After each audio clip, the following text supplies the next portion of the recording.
marina tianao mianaka mopera misy raha tsy zakako tegna marary aho sandiko eleko nandeha l'église sy za tafagnano bêtise marary aho Davast Recall. Inona ny zavatra ifonanao efa ela be zahay nifankazatra nifampihinagna ny masaka sy ny manta nihoaniny ny manta nihoaniny ny masaka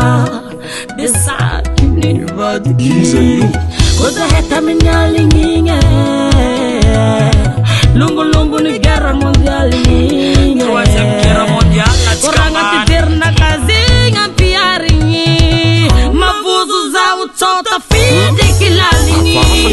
hagnabo fandriagnanaka izy tratrako ambony ambany azafady mon père tsy tantiko en plus nzay leviavy namako de vambako antragno ambony tratra ny vadiko zegny les confessions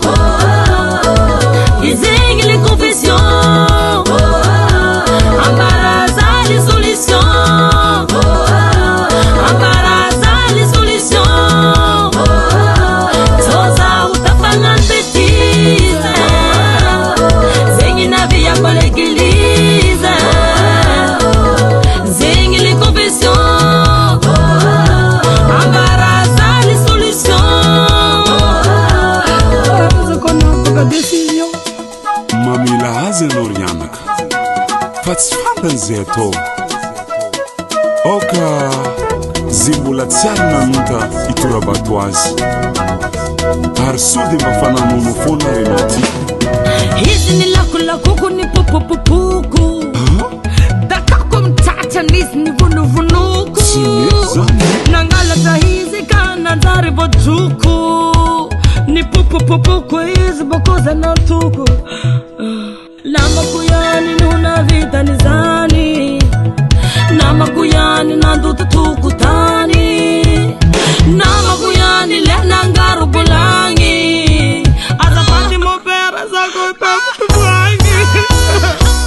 hangabu fandenga nakaizi tataku amunyambani azafat mopera titatiku aplusu zay leviadu namaku devamba konchangu ambuni tata ni vadiku zegny les confessions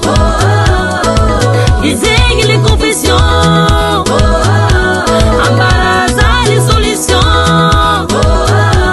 ambaraza les solutions toza utafangan bêtise zegny navia kwa l'église zegny les confessions ambaraza les solutions aheza konapaka décision Zahatsy maintsy rano vengeance mandefera rianaka raha namelaka anao ny akavizy toloko ny akavana aza mamaly ny ratsy fa tsy mety mivavaha ianao okisiky vavaka mivavaky mavy mba tsy hoisy ny rafivava mivavaky mavy mba tsy hoisy ny pangalavady mivavaky mavy mba tsy hoisy ny mpamosary mivavaky mavy mba tsy hoisy ny Jodasi zegny les confessions zegny les confessions ambaraza les solutions ambaraza les solutions toza utafangan bêtise zegny navia kwa l'église zegny les confessions anao kombo tratra ny action ino raha tokony atao anjaranao mamaly les questions